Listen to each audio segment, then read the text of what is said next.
Hello दोस्तों, बहुत बहुत स्वागत है आज के इस वीडियो में आपका।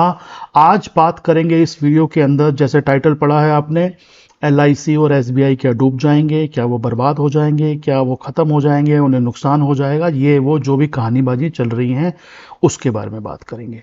जैसा आप जानते हैं ये इशू अदानी ग्रुप से जुड़ा हुआ है और काफ़ी ज़्यादा पिछले हफ्ते के अंदर आप लोगों ने बहुत सारी नॉइज़ भी सुनी होगी। मैं लास्ट वीक आपके साथ आया भी था और अपना एक पॉइंट ऑफ व्यू जो भी मेरा था वो मैंने आपके सामने रखा भी था। अब लास्ट हफ्ते के दौरान बहुत सारा जो पानी और बह गया है तो उसकी थोड़ी सी बात कर लेते हैं। प्लस में जो मेरे कुछ दोस्त पूछ रहे थे मेरे से कि यहाँ पर सर इस तरह से हवाएं चल रही हैं कि ये हो जाएगा वो हो जाएगा, तो इससे कुछ सिस्टमिक रिस्क तो क्रिएट नहीं हो जाता है। मैंने आप लोगों से प्रॉमिस किया हुआ है कि जब भी ऐसा लगेगा कोई इनडिसीजन है कहीं पर या आपको ऐसा लगता है कि मेरी ज़रूरत है तो मैं ज़रूर आऊँगा। बाकी यहाँ पर बहुत सारे और भी ऐसे बहुत सारे लोग हैं जो कि उल्टा सीधा कुछ ना कुछ बोलने में उनको लगा रहता है तो वो बोलते रहते हैं। मैं उनके लिए आता भी नहीं हूँ, मैं अपने उन दोस्तों के लिए आता हूँ जो कहीं ना कहीं ये चाहते हैं कि मैं अपना पॉइंट ऑफ व्यू रखूँ। उसका डिसीजन तो सबका अपना है। आगे चलने से पहले, जैसे मैं पिछले हफ्ते आया था और मैंने आप लोगों से कहा था कि अदानी ग्रुप की जब मैं बात करूंगा तो उसमें आप ये क्लियर समझ लीजिए मेरा उसमें कोई किसी तरह का कोई इंटरेस्ट नहीं है। मैं उसका शेयर होल्डर पहले भी था, आज भी हूं और हो सकता है आगे भी रहूंगा उसका शेयर होल्डर। मुझे पता नहीं है, मैं कल हो सकता है सारा माल काट भी दूं या और भी ले लूं, मुझे कुछ नहीं पता। और जो भी आज की डेट में मेरे पास में उसके स्टॉक हैं वो सारे जीरो कॉस्ट के स्टॉक हैं, फ्री ऑफ कॉस्ट है मेरे पास। जितने का मैंने उसे लिया था उसमें 80% में स्टॉक ऑलरेडी प्रॉफिट के अंदर 20 गुना में काट चुका हूं। तो मेरे पास आज वो अगर स्टॉक जीरो भी हो जाता है तो मेरे लिए उसकी कोई भी वैल्यू नहीं है, बाइजनेस नहीं है मेरी कुछ भी, चाहे वो स्टॉक कहीं भी जाए। और मेरा एक ये प्रिंसिपल रहा है, ये इस स्टॉक के लिए नहीं है, बहुत सारे स्टॉक और भी मेरे पास है जो पिछले 2020-21 के दौरान 18 गुना 20 गुना 10 गुना हो, मैंने उनको भी काट दिया बहुत सारा माल। वो मेरा एक प्रिंसिपल है, मतलब जब भी ऐसा कुछ नहीं कि अदानी ग्रुप के थे इसलिए काट दिया, वो एक प्रिंसिपल है। जब भी 12 गुना से 16 गुना के ऊपर स्टॉक जाता है मैं उसमें से अपनी आधी पोजीशन निकाल देता हूं, 70% निकाल देता हूं। वो प्रिंसिपल है मेरा, तो इसलिए उसका मेरा कोई बाइजनेस नहीं है। मैं सिंपल जो बात करूंगा वो बात ये करूंगा कि जो मुझे दिख रहा है, आपको दिखे ना दिखे वो मेरी गारंटी नहीं है, लेकिन जो मुझे दिख रहा है। पहली बात तो ये है कि एलआईसी बर्बाद हो जाएगा, एसबीआई बर्बाद हो जाएगा, इस तरह की बातें करने वाले जो लोग हैं, एक्चुअली कुछ लोग तो हैं ऐसे जो चाहते हैं कि ऐसा हो जाए। कुछ लोग ऐसे हैं, इंडिया में ही हैं ऐसे लोग जो ये चाहते हैं ऐसा हो जाए, लेकिन उनकी इच्छा पूरी हुई नहीं है बहुत टाइम से और होगी भी नहीं आगे। ठीक है, पहली बात तो ये है, ना एलआईसी को कुछ होने जा रहा है ना एसबीआई को कुछ होने जा रहा है। और मुझे तो हंसी आती है जब मैं सुनता हूं ऐसी बातें यहाँ पर सोशल मीडिया के ऊपर। और कई पॉलिटिकल लीडर जो होते हैं ना भैया, उनकी तो मजबूरी है, उनको तो बोलना है, वो तो ऑपोजिशन में है तो उनको तो बोलना है ये बात। लेकिन आपकी क्या मजबूरी है? आप क्यों इस तरह की बात सोच रहे हो या आपको इस तरह से कैसे लग रहा है? स्टेट बैंक ऑफ इंडिया या एलआईसी इतनी बड़ी फर्म है और इतना सब कुछ है उनके पास, उनके पैसे डूबेंगे पैसे। एक सबसे बड़ी आपको बात बताऊं, आप जिंदगी में जिस दिन रैशनल सोचना शुरू करेंगे ना, उस दिन आपको ना सारी चीजें ना साफ साफ दिखाई देनी शुरू हो जाएंगी। यही फर्क होता है सिर्फ एक आम आदमी के सोचने में और एक ऐसे आदमी के सोचने में जो थोड़ा सा पिक्चर के पीछे देखता है। अदानी ग्रुप के शेयर ओवर वैल्यूड नहीं थे, ये कोई दुनिया का एक आदमी नहीं बोल सकता, इंक्लूडिंग मी, इंक्लूडिंग यू। सबको पता था कि शेयर ओवर वैल्यूड हैं, सबको पता था शेयर भयंकर तरीके से चले हैं, सबको पता था कि ऐसा हुआ है, सबको पता था ये बात। ऐसा कुछ नहीं है। और पिछले वीडियो में भी आया था तब भी मैंने आपसे कहा था उनमें कुछ ना कुछ था, मैनिपुलेशन थी, किसने करी क्या करी वो तो साबित होने के बाद पता चलेगा, लेकिन उसमें कुछ ना कुछ था, ये सबको पता था। स्टॉक ऊपर से 70% नीचे गिरते हैं, ये कोई पहली बार ऐसा हुआ नहीं है। आज अगर इस खबर की वजह से नहीं गिरते, 6 महीने बाद किसी और वजह से गिर जाते। ये मार्केट का मैकेनिज्म है, वो सेल्फ करेक्ट करती है, अपने आप को कहीं ना कहीं कर देती है। आज से पहले अच्छे अच्छे स्टॉक जिनका आप नाम ले सको, चाहे वो इंफोसिस हो, 80% गिर गया था 2001 में। चाहे रिलायंस इंडस्ट्रीज हो, चाहे आईसीआईसीआई बैंक हो, किसी का भी नाम ले लो आप, बढ़िया से बढ़िया top class blue chip stock भी 70-70 80% स्टॉक गिरे हैं। आईटीसी भी 330 का 100 रुपए में घूमता था पीछे तक। क्या था? स्टॉक करेक्शन तो एक आनी है। अब वो वजह ये बनेगी, ये वजह कोई भी बनेगी, वो तो स्टॉक करेक्शन तो आनी है। ओवर वैल्यूड शेयर थे, बहुत तेजी से ऊपर गए थे तो उनके नीचे आनी है। अभी एक खबर लग गई तो इसकी वजह से नीचे आई। इसको इस तरह से जोड़ देना कि हां वहां पर कोई ऐसी सिस्टमिक रिस्क क्रिएट हो जाएगा। मुझे लगता नहीं है कि एलआईसी के पास या एसबीआई के पास इतने जबरदस्त अंधाधुंध शेयर पड़े हैं, या स्टेट बैंक ऑफ इंडिया ने शेयरों के ऊपर लोन दे रखा है। ऐसा कहीं नहीं है, कहीं ना उन्होंने बोला ना ऐसा है। उन्होंने असेट्स के ऊपर लोन दिया होगा और असेट्स आज भी खड़े हुए हैं। एलआईसी इन्वेस्टमेंट करता है तो उसने पहले ही बोल दिया कि मैंने काफी नीचे लिया था, जैसे मेरा वाला हाल है, सेम चीज, नीचे लिए थे अभी भी प्रॉफिट में है वो। तो इसीलिए उन चीजों के पीछे जाने की बजाय ना हम रैशनल चीजें सोचें। दूसरी रैशनल चीज ये है, अब मैं आ जाता हूं, ये जो चीजें आई हैं सामने, रिपोर्ट आई है, कुछ भी आई है, जब भी इस रिपोर्ट के कारण आप देखते हो, बहुत सारी चीजें ढूंढते हो इसके अंदर, तो आपको बहुत सारी चीजें सामने आती हैं। हवा पिछले हफ्ते के अंदर बहुत चल रही है। अब हिंडनबर्ग को लोग मेरा ख्याल में सुप्रीम कोर्ट ऑफ वर्ड मान चुके हैं शायद, कि उसने एक बार बोल दिया तो अटूट सत्य हो गया, जैसे पिछली बार आपको मैंने कहा था, लेकिन ऐसा है नहीं। हिंडनबर्ग खुद भी जो घेरे में है सवालों के, खुद उसके ऊपर यूएस के अंदर केस चल रहे हैं। अदानी ग्रुप जिसके ऊपर उसने एलिगेशन लगाए हैं, वो ग्रुप सन 80 से काम कर रहा है। ठीक है, आज का तो ग्रुप है नहीं, वो 1980 के आसपास से काम कर रहा है। आज 40 साल उस ग्रुप को हो गए हैं। उस 40 साल के अंदर उसने एक पेमेंट के ऊपर, चाहे बॉन्ड की पेमेंट हो, चाहे इंटरेस्ट की पेमेंट हो, चाहे लोन की पेमेंट हो, एक पेमेंट के ऊपर भी कहीं पर उसका कोई डिफॉल्ट नहीं है। ये रिकॉर्ड है, ऑन रिकॉर्ड है ये। बाकी एक आध कोई होगी तो मुझे पता नहीं, आप लोग ठीक कर देना मुझे। एक भी डिफॉल्ट नहीं है उसका। उस बंदे के ऊपर, उस ग्रुप के ऊपर अगर किसी आदमी ने कोई भी लांछन लगाए हैं, उसकी इन्वेस्टिगेशन बिल्कुल होनी चाहिए, उसका पता बिल्कुल चलना चाहिए। लेकिन हमारे यहां एक ग्रुप ऐसा है जो कि अपने देश के उद्योगपतियों को, अपने देश के जो बिजनेसमैन हैं, उनको बिल्कुल चोर मानता है सिरे से। उसमें उनके अपने कोई वेस्टेड इंटरेस्ट भी हैं। उनको चोर कहने में उनको फायदा मिलता है, क्योंकि उन्होंने किसी का नाम किसी के साथ जोड़ रखा है, तो इसीलिए उनको उससे फायदा मिलता है। कुछ लोगों की ईर्ष्या होती है हिंदुस्तान के अंदर, जो है ना, अमीर आदमी या उद्योगपति, एक वो सोशलिज्म का जो कीड़ा है ना, इंजेक्शन लगा हुआ है हमारे को, 100 सालों से लगा दिया है लोगों ने, वो अंदर है कि जो आदमी बड़ा बन गया वो चोरी करके ही बना होगा। एक जो ये फील है ना, ये सोच है उद्योगों को लेकर के, ये जो सोच है ना, ये कहीं ना कहीं उसी चीज का हिस्सा है। बाहर के जो एक कोई यूएस की एक जो है कोई कंपनी, 5 एम्प्लॉय उसके पास है, खुद क्वेश्चन के घेरे में, खुद इस पूरी रिपोर्ट के कारण जो फायदा होगा उसका बेनिफिशियरी है वो आदमी, वो ग्रुप, वो कंपनी। उस आदमी के कहने पे इतना विश्वास है ऐसे लोगों को, जो कि हिंदुस्तान में होने वाली सर्जिकल स्ट्राइक या एयर स्ट्राइक के ऊपर हमारी आर्मी से सबूत मांग रहे थे।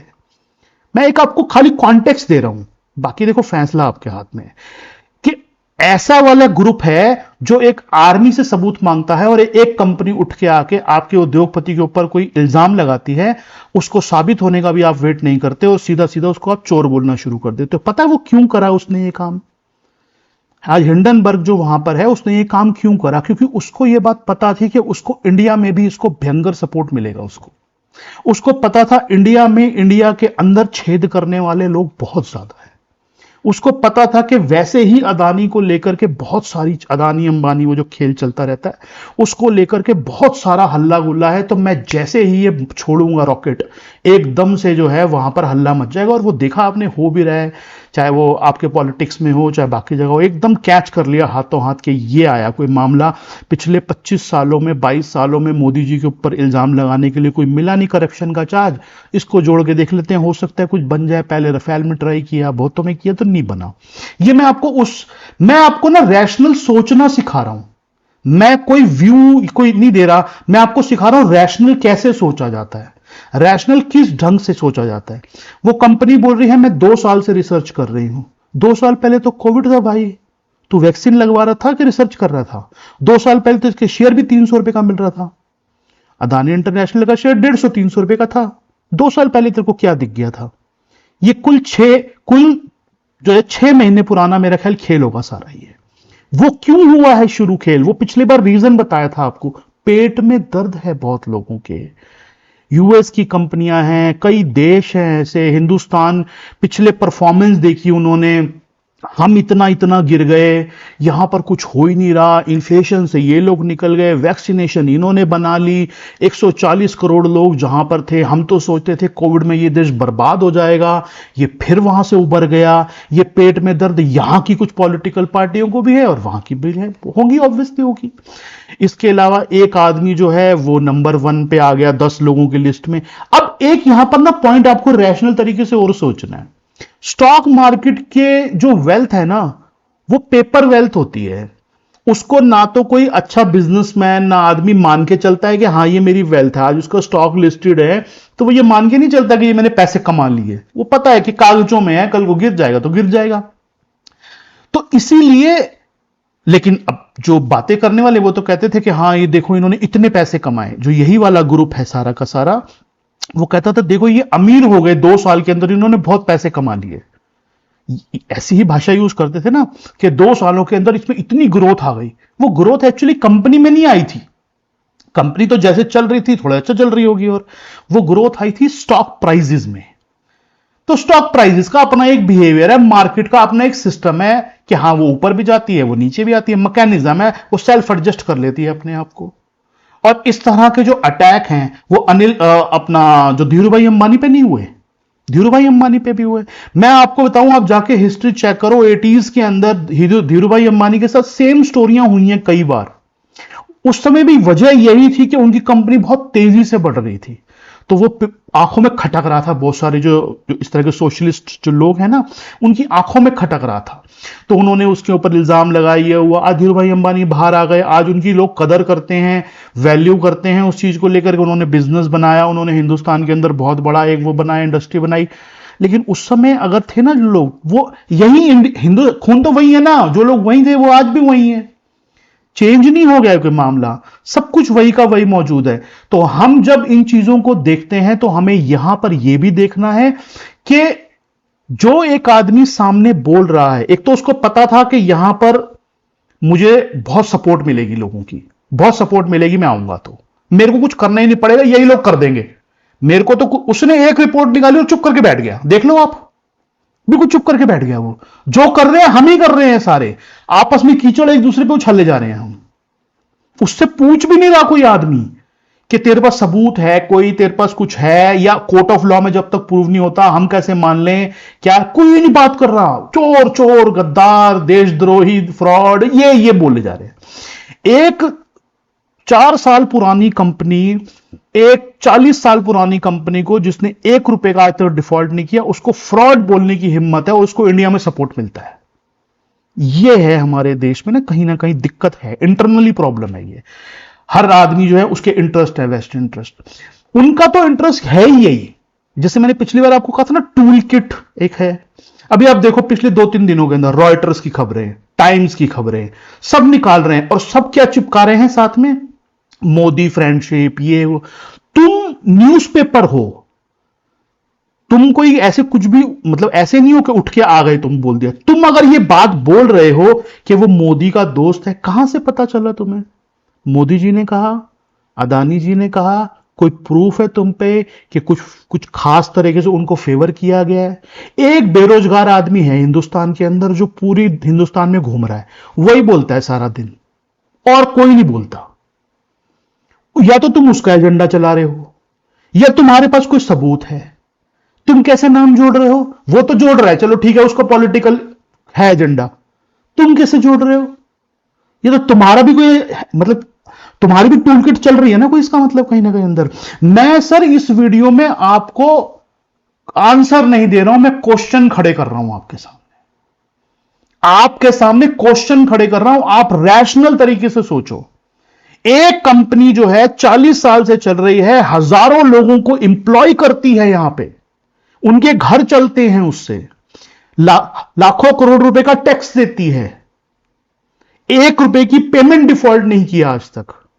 एक तीसरा आदमी आके, विदेशी कंपनी आके उठ के उसको फ्रॉड कहती है, बिना सबूत के, बिना साबित हुए, और यहां की खुद की जनता भी उसके पीछे पड़ जाती है।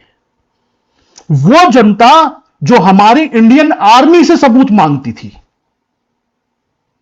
कि बताओ तुम करके आए हो नहीं कर, हमारी आर्मी बोलेगी विश्वास नहीं है, एलआईसी आके बोलेगा विश्वास नहीं है, आरबीआई बोलेगा विश्वास नहीं है, स्टेट बैंक बोलेगा विश्वास नहीं है, सेबी बोलेगी विश्वास नहीं है। उस 5 इंप्लॉय वाली कंपनी जिसका खुद वेस्टेड इंटरेस्ट है इसके अंदर, जिस पे यूएस में खुद केस चल रहा है, उस पे विश्वास है। ऐसे ही जीना पड़ेगा सबको। इंडिया में रह रहे हैं तो हम ऐसे ही सबको जीना पड़ेगा। ये जो दोस्त वाली थ्योरी चलाई हुई थी ना, ये दोस्त वाली जो थ्योरी थी ना, ये यहां के कुछ ग्रुप ने चलाई थी, जिसको आप भी जानते हो। लेकिन बाहर की जो एजेंसीज हैं, उनके पास कुछ है जिसको वो छापने से पहले, उनकी कोई अपनी क्रेडिबिलिटी है या नहीं है? उनकी अपनी कोई क्रेडिबिलिटी है या नहीं है? मतलब वो किसी भी चीज को छापने से पहले कुछ सोचते हैं कि नहीं सोचते? मुझे ये चीज जरा बताओ, ये क्वेश्चन आता है बार बार दिमाग में। तो कुल मिला के कहानी ये है सर कि स्टॉक प्राइसेस ऊपर भी जाते हैं, नीचे भी आते हैं, मार्केट में खुद करेक्ट कर लेती है, खबर ये लगे या खबर कोई और लगे। 100% बता रहा हूं आपको, आज नहीं गिरते तो 6 महीने बाद गिरते। गिरना तो इनको था ही, सबको पता था, सबको पता था। आज की डेट में आपने नोटिस किया नहीं किया, मैंने नोटिस किया है। एक आदमी सोशल मीडिया पे, हमारा यूट्यूब चैनल है, इतने सारे तो सब्सक्राइबर है, लाखों लिखते रहते हैं कमेंट, यहां ट्विटर पे, यहां, एक आदमी मुझे ऐसा नहीं दिखा जो रोता पीटता मिला कि मैं बर्बाद हो गया, मैंने शेयर लिए हुए थे और मैं बर्बाद हो गया। एक आदमी नहीं मिला मुझे। क्यों? क्योंकि किसी का शेयर थे ही नहीं। किस रिटेल के पास शेयर थे? किसके पास शेयर थे? थे ही नहीं सर किसी के पास शेयर। ये सिर्फ गालियां निकालने वाली जनता है, मान भी था इनके पास किसी के पास। ट्रेडिंग में किसी का कोई लॉस पिछले 10-15 दिनों में हुआ तो कहानी अलग है, या किसी 2-4% लोगों के पास हो तो वो कहानी अलग है, लेकिन मेजॉरिटी ऑफ जनता के पास शेयर थे ही नहीं है। फिर आप कैसे कह सकते हो कि हमें फंसा दिया? आप तो, आपके पास है ही। जो शेयर स्ट्रेट लाइन के अंदर 200 रुपए से उठ के 4000 पहुंच गया, वो माल बचता किसके पास है? किसी के पास नहीं बचता। इसीलिए ना ये फालतू का रोना पीटना बंद करें हम। मार्केट की करेक्शन, स्टॉक की करेक्शन सेंटिमेंट पे होती है। सेंटिमेंट खराब होंगे, हो जाएगी, सेंटिमेंट ठीक हो जाएंगे, ठीक हो जाएगी। लेकिन आप उसके सामने आज आप एक ग्रुप को पूरे के पूरे को फ्रॉड घोषित जब करते हो, आपको रैशनल तरीके से सोचना चाहिए सारी चीजों को मिलाकर के। क्या उसने पहले भी ऐसा किया है? क्या उसकी ऐसी कोई हिस्ट्री रही है? 40 साल तक एक आदमी अगर ऐसा नहीं कर रहा है तो वो क्या आर्टिफिशियल बिहेवियर कर रहा था? उसने सोच रखा था कि 2022-23 में जाके फ्रॉड करूंगा, पहले ना 30 साल ना पूरा तैयार होने देता हूं मामला। आर्टिफिशियल बिहेवियर भैया लोग 2 महीने 6 महीने जिंदा रख सकते हैं, उससे ज्यादा जिंदा नहीं रख सकते। 30-30 40-40 साल ना जिंदा नहीं रख सकते। और जो इंफ्रास्ट्रक्चर बन रहे हैं, जो चीजों में वो ग्रुप काम कर रहा है, जैसे भी काम कर रहा है, वो सारी चीजें पहले वाले काम खत्म हो गए हैं कि बैंक के बाद फोन जा रहा है, किसी के पास जाके लोन ले लो, सारा सिस्टम पूरा टेंडर वाइज है। अगर फिर भी किसी को डाउट है तो वो जाए कोर्ट के अंदर और कोर्ट के अंदर दाखिल कर दे, हाँ इन्होंने फ्रॉड किया है या फ्रॉड किया है या गलती पाई है हमारे को। चक्कर यह है गलती पकड़ी नहीं जा रही है, तो फिर इस तरह के काम करने पड़ते हैं। तो सर वीडियो का अंत इससे करूंगा कि स्टेट बैंक ऑफ इंडिया हो, एलआईसी हो, हिंदुस्तान के अंदर कोई सिस्टमिक रिस्क नहीं है। सिर्फ एक ही रिस्क है, वो है यहां की खुद के लोग। अगर ये नहीं ठीक हुए ना तो वो सबसे बड़ा रिस्क है मेरे लिए। इसके अलावा कोई सिस्टमिक रिस्क नहीं है यहां पे। दूसरी बात, एक थोड़े जोक के साथ एंड करना चाहूंगा कि कुछ लोग हैं यहां पर जो पहले बोला करते थे कि मोदी जी ने बहुत अमीर बना दिया इसको, तो अब गरीब बना दिया, फिर अब बन गए गरीब, अब तो खुश हो जाओ कम से कम। जैसे हवा में अमीर बने थे वैसे हवा में गरीब बन गए। ये स्टॉक मार्केट की वेल्थ हवा होती है, इसमें कुछ नहीं होता भाई। ये तो जब तक उसको कैचअप करेगा, चीजें बनेंगी, फंडामेंटल सामने आएंगे, तब तक तो हवा है ये सारी की सारी। कल चौथे नंबर पे थे, तीसरे नंबर पे, आज 20वें नंबर पे आ गए। चलता है ये सब, 20 और ऊपर नीचे होता है। इसीलिए आपको ना दिमाग को रैशनल तरीके से सोचना है। लास्ट वीडियो में जब आया था तभी भी ये बोला था आपको, कोई सिस्टमिक रिस्क नहीं है, कोई इंडिया पे खतरा नहीं है। और कुछ लोग ट्विटर के ऊपर यहां पे वहां पे लिख रहे थे कि सर आपका मतलब अदानी इंडिया है। अदानी इंडिया नहीं है, पिछले वीडियो में भी कहा था, कोई इंडिया नहीं है। मोदी जी भी इंडिया नहीं है। मेरा इंडिया है, इंडिया इंडिया रहेगा, किसी का मोहताज नहीं है वो, ना मोदी का मोहताज है, ना अदानी का, ना अंबानी का। याद रखना मेरी बात, किसी का मोहताज नहीं है इंडिया। लेकिन हर एक जो हिस्सा ना इंडिया को बनाता है, वो जरूरी है हिस्सा। इंडिया अदानी नहीं है, अंबानी नहीं है, लेकिन वो सबसे बड़े ग्रुप हैं इंडिया के। उनके दाग लगने पे इंडिया की साख खराब होती है बाहर। इस नजरिए से सोचना है। और वो साख अगर जेन्युइन है तो होनी भी चाहिए। अगर उन्होंने गलत किया है तो होना भी चाहिए गलत। लेकिन अगर ऐसा नहीं होता है, खाली हमारे ही अंदर के लोग बाहर वाले लोगों का फायदा करते हैं ना, तो मुझे लगता है उसमें आपको थोड़ा सा इंट्रोस्पेक्शन की जरूरत है। अंदर अपने झांकिए, चीजों को देखिए, अगर लगता है ठीक है तो ठीक है, नहीं लगता है तो जैसा जी रहे हैं वैसा जीते रहिए। कोई, और मैं जाते जाते फिर दोहरा रहा हूं जो पिछले वीडियो में बोल गया था, यह रिपोर्ट कूड़े के डब्बे में जाने वाली है। पूरी जिम्मेदारी के साथ बोल रहा हूं, गलत साबित हो सकता हूं पूरी तरह। उसका अधिकार मैं सुरक्षित रखता हूं अपने पास कि मैं गलत साबित हो सकता हूं। लेकिन मेरे हिसाब से कूड़े के डब्बे में जाने वाली है रिपोर्ट। 3 महीने देख लो, 6 महीने देख लो, 2 महीने देख लो, पता चल जाएगा आपको। ठीक है सर, मैंने अपनी जो बात कहनी थी वो कह दी। और मेरे जो दोस्त मुझसे पूछ रहे थे कि सर इससे कोई सिस्टमिक रिस्क क्रिएट तो नहीं होगा, या LIC या वैलिसी, कुछ नहीं होगा सर, चिंता मत करो। बाकी सब चीजों को देखते रहो। अपने जो आपने जब भी ट्रेडिंग करते हो उसमें स्टॉप लॉसेस लगाते हो, ये करते हो, चाल देखते हो, सब कुछ देखते हो, वो करते रहो। इस कारण से कोई सिस्टमिक रिस्क नहीं आ रहा, आपको बता रहा हूं। ठीक है सर, फिर मिलता हूं अगले हफ्ते 10 दिन के अंदर। वैसे आज पिछले हफ्ते आपको पता ही है थोड़ी तकलीफ में हूं तो टाइम नहीं निकल पाता, लेकिन मेरे काफी दोस्त बुला रहे थे बार बार सर इसके बारे में बता दो, इसके बारे में। तो मेरा अपना प्रॉमिस है सर, मैंने पूरा कर दिया। और जब भी ऐसे लगेगा मैं जरूर आऊंगा आपके साथ। अच्छे रहिए, खुश रहिए, ध्यान से रहिए, मस्त रहिए, चिंता मत कीजिए और टेंशन मत लीजिए, सब कुछ बढ़िया ही होगा। नेगेटिव लोग हिंदुस्तान के अंदर अगर हैं और हैं और हैं और रहेंगे, लेकिन वो पाएंगे कुछ नहीं, ये मैं आज आपको लिख के दे देता हूं। 2-4 साल बाद भी रोते पीटते ही मिलेंगे आपको सारे। ठीक है, नेगेटिविटी यहां पर काम नहीं करेगी, पॉजिटिविटी काम करेगी। पॉजिटिव और काम करते रहो। ठीक है सर, फिर मिलता हूं आगे, आपसे बात करता हूं। बहुत बहुत शुक्रिया, धन्यवाद, नमस्कार।